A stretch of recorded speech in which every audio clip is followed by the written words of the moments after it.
artists! Welcome back to our family workshops. My name is Alessa and I'm a teaching artist at LACMA, and I'm so excited for today's art lesson. I hope you all are too. Today, we're going to learn about the Japanese kimono style, and we're also going to talk about how art helps us express a whole bunch of different cultural identities found all over the world.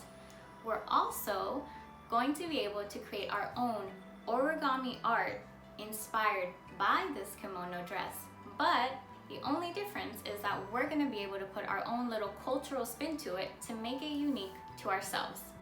Now let's put on our artist aprons and get creative. This is a traditional Japanese women's kimono, and a lot of the time people refer to kimonos as wearable art because, as you can see in the bottom half of the dress, there are stenciled and stitched images of irises, which are a type of flower, and swallows, which are a type of bird. Do you see anything else that catches your eye? Is there anything else that you can see in the design? The kimono is a traditional Japanese garment and the national dress of Japan. There are many different kinds of kimonos depending on your age, your gender, the occasion, and even what season it is. This particular piece was actually made during the Edo period, a time when the Japanese culture and economy were doing so well that the more decorative and fancy kimonos were, the more wealth it symbolized. What do you think this kimono says about the person that was wearing it? Does this remind you of something from your culture? Does your culture have any traditional clothing like the kimono? Welcome to the art studio. Now it's finally time to make some origami inspired by the kimono dress. These are the supplies that you will need. First, we're going to need some white paper, so regular computer paper works fine. If you don't have this, lined paper works also. We're also going to need some scissors, a pencil, and also some kind of coloring tool. I will be using colored pencils, but you can use crayons, you can use markers, you can use oil pastels, you can use anything you want. Now, if you need time to go ahead and gather these materials, go ahead and pause the video and then play it once you have all of your materials ready. Origami has a lot of steps, so if you ever get confused or fall behind, remember, it's okay to pause and rewind and play the video again. So you can pause and rewind as many times as it takes because origami does have quite a few steps. So now we're going to start off with our white copy paper. Now for origami, we usually use and we start off with a square paper. But since this is a rectangle, there's a really easy trick that we could do to make this rectangle into a square. So you're going to grab one of the corners and fold it all the way to the other side so it creates a triangle, and then we're going to crease the edges. So when we crease the edges, that just means we're pressing down on the folded part to make it nice and crisp. And make sure that when you fold the paper, make sure you fold it carefully so all of the edges meet. So now you're left with this shape. Now what we're gonna do is we're going to get this part and we're going to fold it over.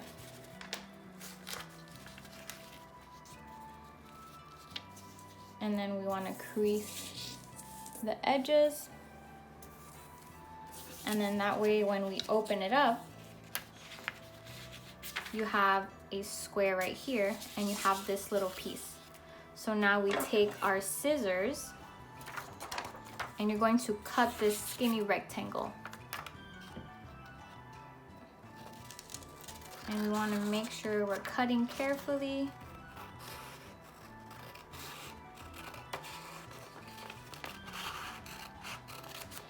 And now we have a square. Don't throw away this little piece of paper, okay? Because we will be using it later. So just put it aside, but don't throw it away. Now that we have our square paper, we can start with our origami.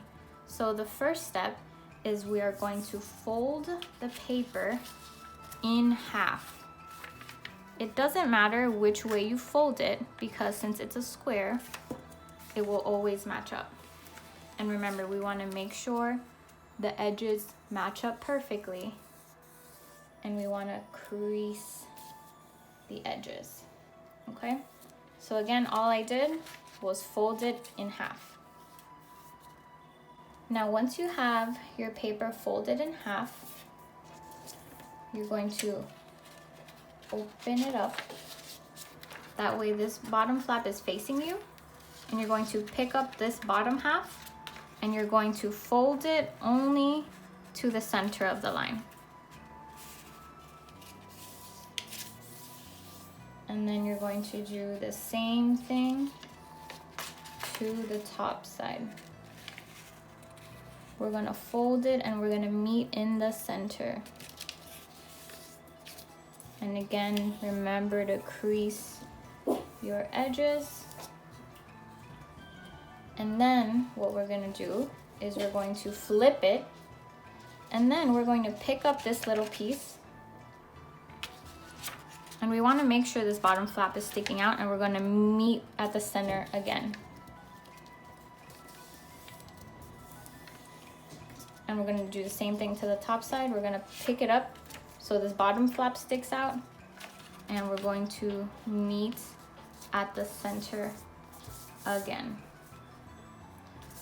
So right now, if you want, I'll show you the side view. So it should look like this, okay? And again, remember to crease all of your edges. Then we're going to fold everything in half. And remember to make sure that your corners are always matching. And I'm gonna press down really, really hard to crease the edges. And then we're going to open it up, and using our scissors very carefully cut where we just folded, but don't cut this part. We're only cutting this first little section. We're gonna cut right there, and then we're going to do the same thing to the other side. There we go. Okay, so we have this little part and this little thing on the same side. Now we flip it over, and then on the right side, we're going to fold that flap and meet at the center.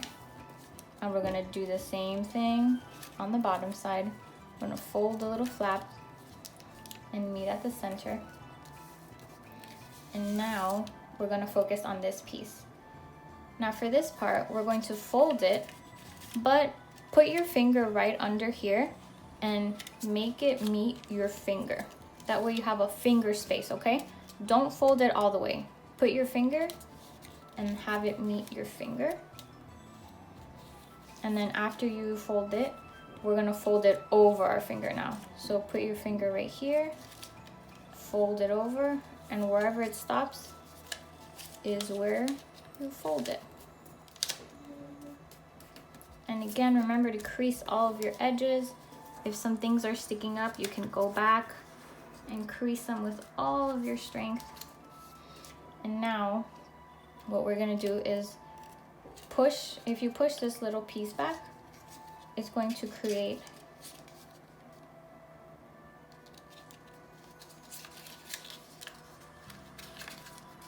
a triangle. There we go. So I'll show you that one more time because that was a little tricky. So we're going to lift this piece up, and then this folds into a triangle. And then we do the same thing to the other side. We're going to lift this piece up and then fold that down. I'll show it one more time. We're gonna lift this piece up and fold it down. There we go. And now if you look at the front side, it's starting to look like a kimono, and then we need one more small detail to make it look more realistic. So these little corners, we're going to fold like a little tiny little triangle. And then we're gonna do the same thing to that side. That way, when we flip it over, you see what it did to the collar. So this is the collar. This is the part that goes around your neck. So now we have these slanted edges. And remember that little scrap piece of paper I told you all not to throw away. Well, we're gonna use this now to create the belt. So we're just gonna take our scissors, and you can just cut like a strip of paper. It could be like your finger width. And then we're gonna put it right on top right here. And then we're just gonna fold this part in. And we're gonna fold this part in. And now we have our kimono. But now that I'm looking at it, it looks a little plain. Let's add some decoration to it. What is something from your culture that you could add to it to make it your own? So now let's think a little bit. Think about your culture. Is there a symbol from your culture that maybe you want to add and make a design out of it? Is there a specific landmark or an animal that reminds you of your culture? Is there anything that you would like to add from your culture to represent it? Well, once you think of something, you're going to draw it and color it on your origami. And now I'm still thinking, but I think I got an idea.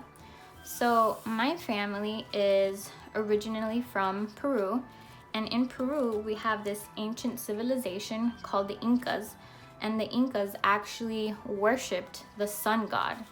So maybe I might want to draw the sun right here in the middle, and we're gonna do some sun rays coming out of it. And if you want, you can move the little belt if the belt is in your way. And right now I'm just gonna draw with pencil first, and then that way when I'm done with my design, I can go over it with colored pencil. And also in Peru, there are a lot of mountains, and there's even these ancient ruins called Machu Picchu. And the ruins sit on top of mountains, some really, really tall mountains. So maybe I'll do some mountain scenery down over here. Put some little mountains, some big mountains, and maybe a couple of smaller mountains right there in the background. And then maybe for the sleeves, I'll just do a stripe design. Maybe I'll do 3 stripes on this side and 3 stripes on this side. So now my kimono reminds me of my culture. So once you're done drawing, you can go ahead and start adding color with the coloring tools that you chose. I'm gonna go ahead and start with the color pencil. You can use any other kind of coloring tool.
Finally done with my kimono.